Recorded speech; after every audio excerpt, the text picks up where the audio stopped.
Welcome to a random talk down Quant Street. This new series takes you behind the scenes of quant investing, breaking down complex ideas and asking the questions you've been afraid to ask.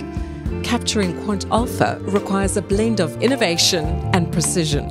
In today's episode, we welcome Vania Sulman back to explain how Robeco captures quant alpha. So let's get into it. Hi, Vania. Welcome back. Hi, Erica. So, Vania, what is quant alpha? Yes. Quant alpha is essentially the excess returns of the portfolio on top of the benchmark returns. How do we get these excess returns? So these excess returns are generated by the quant model. What is the quant model? So we're really giving away the secrets here. I want all the details. That's why we're here. So the quant models comprise of factors. So we capture the alpha by means of factors. We talk about quality, value, momentum, analyst revisions, which are really the factors that make up the quant model. Okay. So we identify stocks that rank well with respect to these factors, and we believe that these stocks that rank well on specific factor, these are really the stocks that are going to generate that excess return. So let's take an example, value, for instance. We believe in value.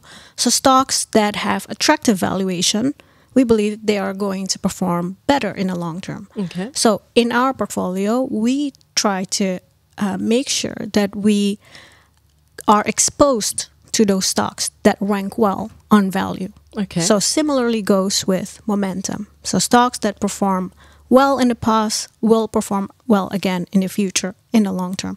So what we try to do is, again, make sure that our portfolio is exposed to those stocks that rank well on momentum. Okay, so you've described that process of ranking, so your model.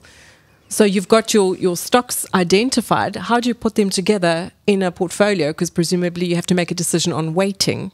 That's correct. So essentially, it all boils down to portfolio construction. This is something that we have built in-house, and we have refined it over the last 20 years. The portfolio construction algorithm is something that we are quite proud of. So essentially what it does is it tries to maximize expected return, expected alpha, in the most risk-efficient and cost-efficient way possible. So we're talking about transaction costs, we're talking about liquidity, we're talking about turnover. All of that are put kind of together, making sure that in the end, the portfolio consists of those stocks that, rank well on those factors, but at the same time, we take care of risk, we take care of costs. And if it applies to the clients, if let's say a client wants to integrate sustainability, that can also be integrated into the portfolio construction part. So taking one element there that you referred to was risk, you said, being efficient with risk.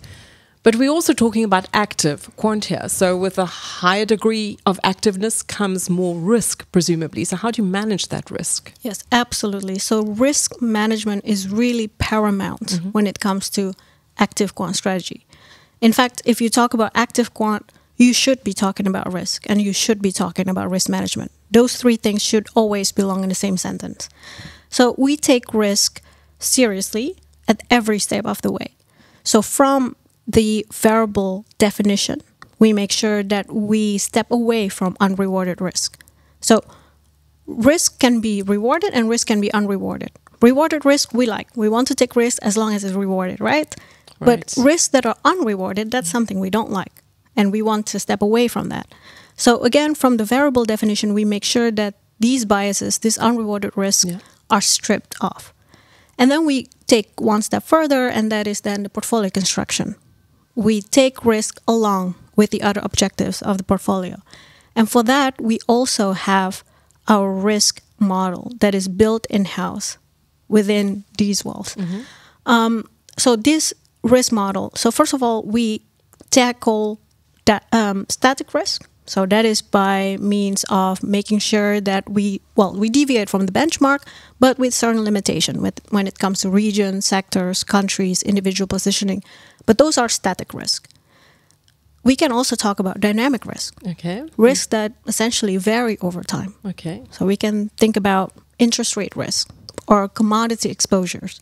These are dynamics. This can change from time to time. And very difficult to put into a model. That's correct. And for that, we built this risk model to essentially capture those risk factors that vary over time.